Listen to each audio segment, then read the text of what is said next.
शेतकऱ्याची कर्जमाफी कधी झाली होती? तर 2008 मध्ये शेतकऱ्याची कर्जमाफी झाली होती.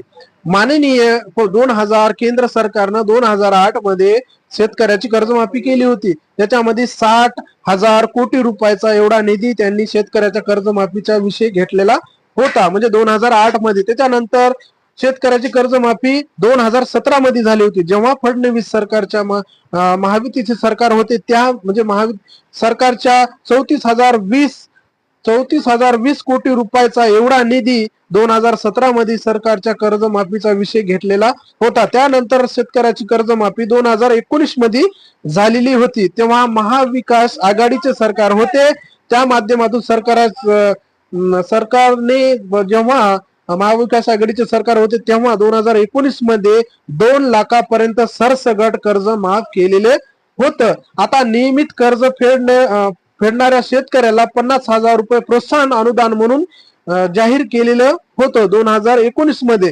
आता आपल्याला बघायचं आहे की बाबा 2025 कर्जमाफीचं नेमकं झालं काय आणि विरोधी पक्ष नेते म्हणतात काय आणि अजित पवारांचा नेमका विरोध काय आहे, आपल्याला व्हिडिओच्या माध्यमातून सर्व डिटेल सर्व माहिती आपल्याला व्हिडिओच्या माध्यमातून बघायचा. व्हिडिओ शेवटपर्यंत बघा. आपलं नेमकं शेतकरी आणि अजित पवार साहेबांचं म्हणणं काय आहे आणि शेतकऱ्याचं कर्जमाफी होणार आहे का नाही आणि सर्व शेतकऱ्याचा 7/12 कोरा करायला पाहिजे का नाही आणि सर्व शेतकऱ्याची कर्जमाफी कधी होणार आहे याचं सर्व डिटेल आपण या व्हिडिओच्या माध्यमातून. माझ्या भाषणात कधी तुम्ही ऐकलं का कर्जमाफी? मला मी जेवढी भाषणं केली तुला एक माहिती का, अंथरून बघून हातपाय पसरायचे असतात. राज्याचा गाडा आपल्याकडे, आपण दोघं नंतर बसू. तुला मी माझी परिस्थिती सांगतो, मग तू तुझा सल्ला दे आणि मग त्याच्यातनं काही जमत असेल तर करू. आपण करायला कमी नाही पडणार. विधानसभेच्या कर्जमाफी होणार आहे का नाही, कर्जमाफीचा विषय काय आहे आणि महायुतीचे जे खासदार आहेत आणि मंत्री राहिलेले अजित पवार साहेब आणि माननीय उपमुख्यमंत्री साहेब आहेत, याचा विरोध शेतकऱ्याच्या कर्जमाफीला का आहे, याच्यामध्ये नेमकं आपल्याला सत्य काय आहे आणि व्हिडिओच्या माध्यमातून आपल्याला सर्व डिटेल अजित पवारांचं म्हणणं काय आहे आणि त्यांच्या व्हिडिओच्या माध्यमातून त्यांच्या जेव्हा अमरावतीमध्ये जेव्हा सभा होती त्या टायमिंगला एका शेतकऱ्याने त्यांना विचारलेलं होतं की बाबा साहेब आमची कर्जमाफीचा विषय नेमका काय आहे. तर माननीय अजित पवार साहेब आणि माननीय उपमुख्यमंत्री यांनी असा पद्धतीचं असे उत्तर दिलेले आहे की बाबा त्यांच्या माध्यमातून असं उत्तर दिलेलं आहे की की माझ्या भाषणामध्ये जेव्हा विधानसभेचे निवडणूक असताना आचारसंहिता लागल्याच्या नंतर त्यांच्या भाषणाच्या माध्यमातून मी अशा कोणत्या भाषणाच्या माध्यमातून कर्जमाफीचा विषय माझ्या शब्दातून निघालेला आहे किंवा कधी मी म्हटलेलं आहे का की बाबा आम्ही शेतकऱ्याची कर्जमाफी करणार आहोत. असं माननीय अजित पवार साहेबांना अशी विनंती आहे की बाबा जेव्हा महायुतीचे सरकार होतं तेव्हा माननीय एकनाथ शिंदे साहेबाच्या जाहीरनाम्यामध्ये प्रसिद्ध केलं होतं की की आमचं जर सरकार महायुतीचं जर सरकार आलं तर आम्ही शेतकऱ्याची पूर्ण कर्जमाफी करणार आहोत, असं त्यांनी सरसगट कर्जमाफी करणार आहोत असं त्याच्या जाहीरनाम्यामध्ये प्रसिद्ध केलेलं होतं. आता माननीय फडणवीस साहेबाच्या आता आमचा जे विश्वास आहे, जे शेतकऱ्याचा विश्वास आहे, माननीय फडणवीस साहेबाच्या विश्वासावर आम्ही ठाम आहेत की बाबा माननीय फडणवीस साहेबांना जे वचन दिलेलं आहे की बाबा आम्ही शेतकऱ्याचा 7/12 कोरा करणार आहोत, जे आम्ही वचननाम्यामध्ये प्रसिद्ध केलं होतं, जाहीरनाम्यामध्ये प्रसिद्ध केलं होतं, अशा माध्यमातून आम्ही शेतकऱ्याचा 7/12 कोरा करणार आहोत. माननीय फडणवीस साहेबांनी शब्द दिलेला आहे, त्या शब्दाला त्यांनी ठाम राहावे आणि अशीच विनंती सर्व शेतकऱ्याकडून आहे आणि शेतकऱ्याचा लवकरात लवकर 7/12 कोरा करावा आणि शेतकऱ्याची सरसगट कुठल्याही प्रकारचे आट न लावता शेतकऱ्याचा 7/12 कोरा करायला पाहिजे.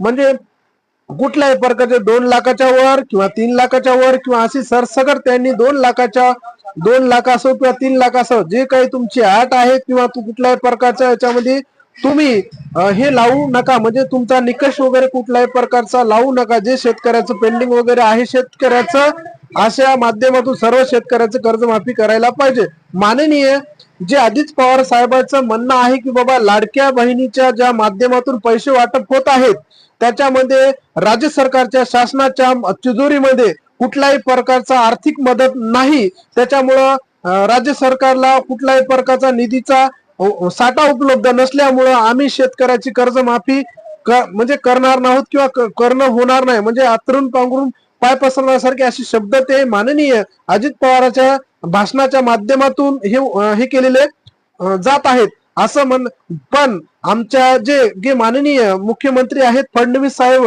यांच्या माध्यमातून त्यांच्या व्हिडिओच्या माध्यमातून किंवा न्यूजच्या माध्यमातून ते म्हटलेले आहेत की बाबा आम्ही शेतकऱ्याचा जे शब्द दिलेला आहे ते आम्ही शेतकऱ्याच्या शब्दाला सर्व काही आमच्या ज्या काही जाहिरातीमध्ये प्रसिद्ध केलेलं होतं त्या सर्व गोष्टी आम्ही मान्य करणार आहोत. जसं की वीज बिल माफ केलेलं आहे त्याचप्रमाणे आम्ही शेतकऱ्याचा 7/12 कोरा करणार आहोत. माननीय आता शेतकरी खूप मोठ्या प्रमाणामध्ये अडचणीमध्ये आहे आणि शेतकऱ्याच्या जे पीक कर्ज शेतकऱ्याचं ज्या माध्यमातून बँकेकडून घेतलेलं आहे पीक कर्ज शेतकऱ्याची एवढी परिस्थिती वाईट झालेली आहे की बाबा शेतकरी पीक कर्ज भरू शकत नाही. अन्यथा म्हणजे याच्या माध्यमातून असं झालेलं आहे की बाबा मोठ्या प्रमाणामध्ये पिकाच्या माध्यमातून आणि जेव्हा पाण्याच्या अभावामुळे खूप मोठ्या प्रमाणामध्ये पावसाच्या अभावामुळे खूप मोठ्या प्रमाणामध्ये नुकसान शेतकऱ्याचं झालेलं आहे. आणि पीक विमा असो दुष्काळी असो किंवा अतिवृष्टीचं जे नुकसान भरपाई हे कुठल्याही प्रकारचं फक्त कागदपत्रीवर लिहिलेलं आहे की बाबा इतकं शेतकऱ्याच्या अनुदान दिलेलं आहे आणि जिल्ह्याच्या वाईस इतके कोटी रुपये दिलेले आहेत. पण शेतकऱ्याच्या अकाउंटला एकही रुपया आतापर्यंत आलेला नाही. पीक विमा 25% अग्रिमचा विमा मंजूर झाला असं म्हणत आहे पण कुठल्याही प्रकारच्या शेतकऱ्याच्या अकाउंटला कुठल्याही प्रकारचा एकही रुपया आलेला नाही. अतिवृष्टीचं अनुदान आहे त्यांचे पण केवायसी करून 10 ते 15 दिवस झालेले आहेत. याच्यामध्ये कुठल्याही प्रकारचा शेतकऱ्याच्या अकाउंटला रुपयाही आलेला नाही किंवा शेतकऱ्याच्या अनेक कमेंटच्या माध्यमातून आमच्या जिल्ह्यामध्ये सर आमचे काही पैसे वगैरे आले नाहीत आम्ही केवायसी करून 20 ते 25 दिवस झाले 1 महिना झालेला आहे आमच्यापर्यंत कुठल्याही प्रकारचा लाभ पीक विमा असो किंवा दुष्काळी असो किंवा 25%चा अग्रिमचा विमा असो किंवा म्हणजे तुरीला भाव नाही कापसाला भाव नाही त्याच्यानंतर सोयाबीनला भाव जे शासनाने हमी भाव दिला होता त्याच्या हमी भावाच्या कमी शेतकऱ्याकडून शेतकऱ्याचा हमी भावापेक्षाही कमी विकायला लागत आहे. म्हणून शेतकऱ्याकडे मोठ्या प्रमाणामध्ये अडचणीचं संकट निर्माण झालेलं आहे. म्हणजे सावकाराच्या दाराला जाण्याची भाग पडत आहे.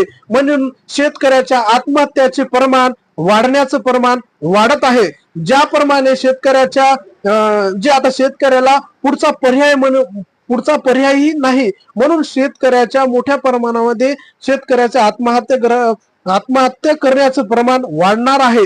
अशा माध्यमातून सांगण्याचं असं तात्पर्य आहे की बाबा माननीय फडणवीस साहेबांनी जे काही तुम्ही जाहीरनाम्यामध्ये प्रसिद्ध केलं होतं त्या जाहीरनाम्याच्या प्रसिद्ध मानण्यामध्ये तुम्ही 7/12 कोरा करणार. तुमच्या भाषणाच्या माध्यमातून तुम्ही खूप वेळेस म्हटलेलं आहे की आम्ही शेतकऱ्याचा 7/12 कोरा करणार. माननीय फडणवीस साहेबांच्या विश्वासावर आम्ही सर्व शेतकरी बांधव आणि सर्व जे राज्य सरकारच्या जेवढे काही आपल्या महाराष्ट्र सरकारच्या माध्यमातून सर्व शेतकऱ्याचा 7/12 कुठल्याही प्रकारचा निकष न लावता 7/12 तुम्ही कोरा करायला पाहिजे. माननीय जेव्हा हिवाळी अधिवेशन होतं तेव्हा माननीय बबनराव लोणीकर यांनी सरकारला जबाब विचारला होता की आमचं शेतकऱ्याचं कर्जमाफी कधी करणार आहोत म्हणजे त्यांना आठवण करून देण्याचं एक काम केलेलं आहे. म्हणजे माननीय एकनाथ शिंदे साहेबांच्या जेव्हा मुख्यमंत्री होते तेव्हा आता उपमुख्यमंत्री आहेत त्यांनी पण काही याच्यामध्ये कर्जमाफी विषयी काही बोललेले नाहीत.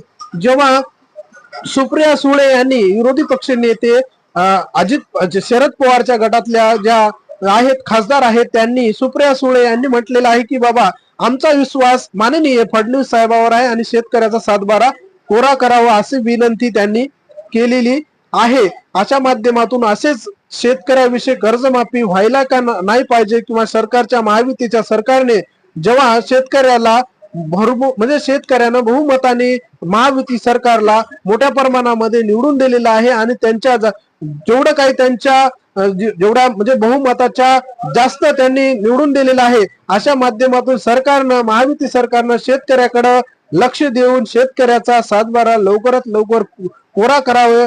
कोरा करावे अशी सर्व शेतकऱ्यांची विनंती आहे. आणि या व्हिडिओच्या माध्यमातून सरकारला, महायुती सरकारला, माननीय फडणवीस साहेबाला, माननीय एकनाथ शिंदे साहेब किंवा माननीय जेव्हा अजित पवार साहेबांनी असं म्हटलेलं होतं त्यांच्या माध्यमातून, क्लिपच्या माध्यमातून, आपल्याला क्लिपच्या माध्यमातून, व्हिडिओच्या माध्यमातून आपण क्लिप पण त्यांची टाकणार आहोत की बाबा नेमके अजित पवार साहेबांचा विरोध नेमका काय आहे. म्हणजे अजित पवार साहेबांचं नेमकं म्हणणं काय आहे की बाबा लाडक्या बहिणीच्या माध्यमातून मोठ्या प्रमाणामध्ये पैसे वाटप होत आहे. म्हणजे महिन्याला कोट्यावधी रुपये लागत आहेत. म्हणजे आमचं सर्व शेतकऱ्याचं म्हणणं आहे की बाबा तुम्ही जाहीरनाम्यामध्ये, जेव्हा निवडणुकीच्या आधी त्याने जाहीरनामा प्रसिद्ध केलं होतं आणि सर्व शेतकऱ्यांनी एक विश्वास दाखवून महायुती सरकारला बहुमताने विजय केलेला आहे. आणि त्या विजय झालेल्या सरकार म्हणजे माननीय फडणवीस साहेबांनी त्या शेतकऱ्याकडं स्वतः लक्ष घालून सर्व शेतकऱ्याच्या मालाचा हमी भाव मिळावा पाहिजे आणि सर्व शेतकऱ्याचं कर्जमाफी व्हायला पाहिजे. असेच नवीन व्हिडिओ बघण्यासाठी आपल्या चॅनलला फॉलो करा. जास्तीत जास्त व्हिडिओ हा शेअर करा, लाईक करा आणि फॉलो करा. म्हणजे जेणेकरून शेतकऱ्यापर्यंत हा व्हिडिओ पोहोचेल आणि सरकारच्या माध्यमातून सर्व शेतकऱ्यांना आणि सरकारच्या माध्यमातून पूर्ण व्हिडिओ पोहोच